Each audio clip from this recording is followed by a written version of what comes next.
Hello' guys, কি খবৰ আপোনালোকৰ? আই হোপ সকলো ভালে আছে। মোৰ অন্য এটা ভিডিঅ'লৈ আপোনালোকক স্বাগতম জনাইছোঁ। মই আজি আপোনালোকলৈ এটা লৰিয়েল হেয়াৰ স্পা লৈ আহিছোঁ।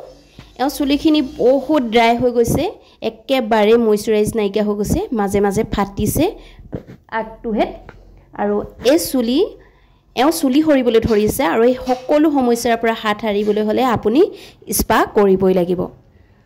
এওঁক আজি লৰিয়েল হেয়াৰ স্পা এটা কৰিছোঁ। আৰু প্ৰথমতে আমি কি কৰি লৈছোঁ, চুলিখিনি ধুনীয়াকৈ ধুৱাই লৈছোঁ আৰু এখন টাৱেল দি অলপ শুকুৱাই লৈ দুটা ধুনীয়াকৈ পাৰ্টিশ্যন কৰি লৈছোঁ। আৰু কম কম চুলিত এতিয়া স্পাবিলাক ধুনীয়াকৈ এপ্লাই কৰি গৈ থাকিম। আপোনালোকে ভিডিঅ'টো শেষলৈকে চাই যাওক। মই কেনেদৰে স্পা কৰিছোঁ, কেনেদৰে মই ক্ৰীমটো এপ্লাই কৰিছোঁ, এই সকলোবোৰ আপোনালোকক মই ডিটেইলছত বুজাই যাম। আপোনালোকে কোনো ধৰণৰ স্কিপ নকৰাকৈ ধুনীয়াকৈ ভিডিঅ'টো চাই যাওক। আমাৰ চুলিবিলাকত বহুত কেমিকেল ব্যৱহাৰ কৰা হয়। হেনা পাউডাৰেই হওক, হেয়াৰ কালাৰেই হওক, হাইলাইটিং হওক, স্মুথিং হওক, ষ্ট্ৰেটনিং হওক, অন্যান্য বহুত আমি চুলিৰ ওপৰত অত্যাচাৰ কৰোঁ। সেই অত্যাচাৰবোৰৰ কাৰণে আমাৰ চুলিবিলাক ডেমেজ হৈ পৰে, হেয়াৰ ফল হৈ পৰে। আমাৰ ৰ'দৰ কাৰণেও আমাৰ চুলিখিনি বহুত ডেমেজ হৈ যায়, ধূলিৰ কাৰণে। এতিয়া আমি এইখিনিৰ পৰা হাত সাৰিবলৈ হ'লে আমি হেয়াৰ স্পা কৰিবই লাগিব। হেয়াৰ স্পাবিলাক আমি 15 দিনৰ মূৰত হওক, 25 দিনৰ মূৰত হওক বা 30 দিনৰ মূৰত হওক আমি হেয়াৰ স্পা কৰিব লাগে। মাহটোত এবাৰ হ'লেও এটা স্পা ল'ব লাগে।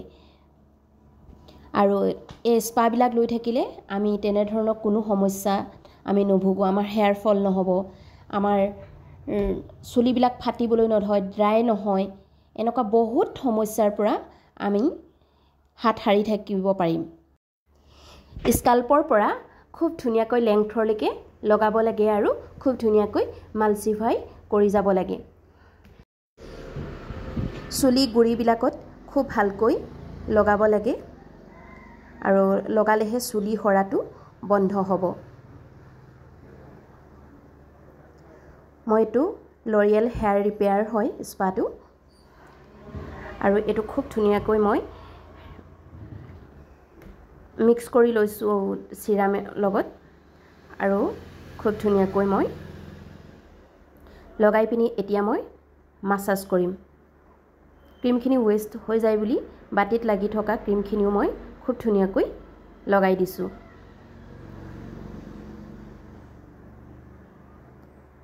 আৰু মই খুব ভালকৈ চাৰিওফালে মই কম কৰি লৈছোঁ। এপ্লিকেশ্যন হোৱাৰ পিছত আপুনি ভালদৰে এটা 15 মিনিটৰ কাৰণে হেড মাছাজ দিয়ক স্কাল্পত, যাৰ দ্বাৰা ক্লাইণ্টে ৰিলেক্স ফিল কৰিব। স্পা মিনিঙে হৈছে এপ্লিকেশ্যন, হেড মাছাজ আৰু বহুতো। আপুনি সেইজনক চালাহ দিয়ক যিয়ে চুলিত স্মুথিং কৰিছে, ষ্ট্ৰেট কৰিছে, হাইলাইট কৰিছে।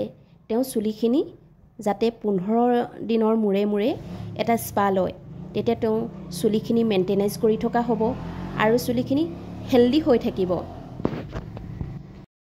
এতিয়া আপুনি চুলিখিনি খুব ভালদৰে মাছাজ দিয়ক। খুব তেওঁ ধুনীয়া এটা যাতে ৰিলেক্স ফিল কৰে, তেনেদৰে এটা খুব ভালদৰে মাছাজ দিয়ক। মাছাজটো কৰি হৈ গ'লে তেওঁক ষ্টিম দিয়ক। যদি আপোনাৰ ওচৰত ষ্টিম নাই, তেতিয়া আপুনি পানীখিনি উতলাই ল'ব আৰু উতলাই টাৱেলখনত জুবিয়াই দিব, আৰু সেই গৰম টাৱেলখন, হট টাৱেলখন তেওঁ মূৰত খুব ধুনীয়াকৈ আৱৰি দিব। তেতিয়া প্ৰডাক্টটো ভেনিটেড হোৱাত সহায় কৰিব। কিছু লোকে কোৱা শুনো, স্পা কৰি কোনো ৰিজাল্ট নাপালোঁ, 1-2 সপ্তাহ ভালকৈ থাকে, তাৰপিছত একেই। কিয়নো তেওঁলোকে এবছৰত এটা স্পা লয়, আৰু সেই স্পা কাম মাত্ৰ 1 সপ্তাহ তেওঁ চুলিখিনি ৰিপেয়াৰ কৰি ৰাখে।